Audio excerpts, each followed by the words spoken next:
Hi guys! Welcome back to my channel. So, kumusta kayo? Ayan, usapang Dasbeya tayo. Back na tayo sa pagpapa-update ng mga kaganapan ni na Bianca at ni Dustin after New Year, December 2025. So, medyo tahimik ang Dasbeya at ngayon ang ingay na sa Twitter or sa X.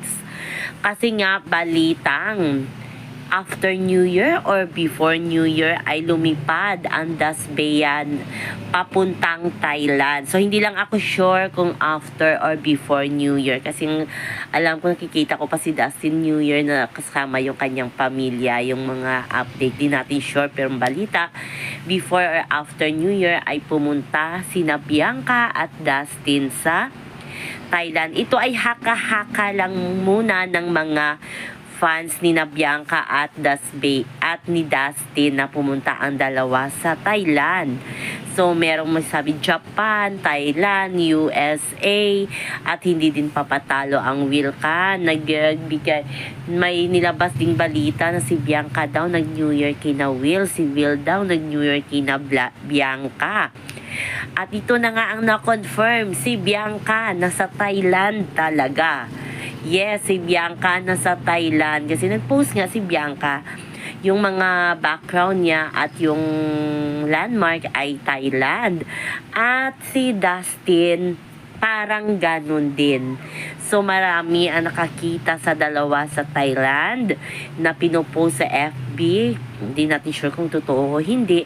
Pero alam naman natin, pag may balita, may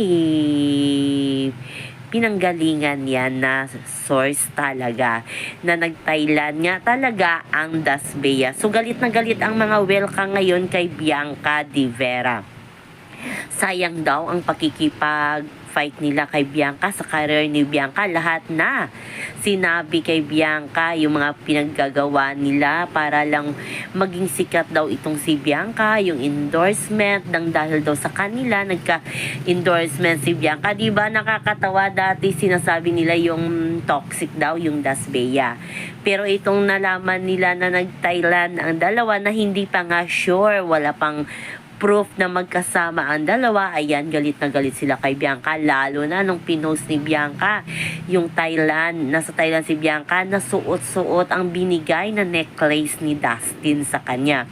Bakit daw hindi sinusuot ni Bianca yung bigay ni Will na necklace? Sa kanila lang yun, kasi mas maganda yung necklace daw ni Will na binigay kaysa kay Dustin. O diba, iba talaga ang Will Katox. Pero well deserved talaga ni Bianca at ni Dustin magbakasyon kung totoo nga nagpunta sila sa Thailand, at di natin alam kung nakabalik na nga ba sila ngayon or hindi. So, yun lang po guys ang ating update. Sa ngayon hanggang sa muli. Bye-bye!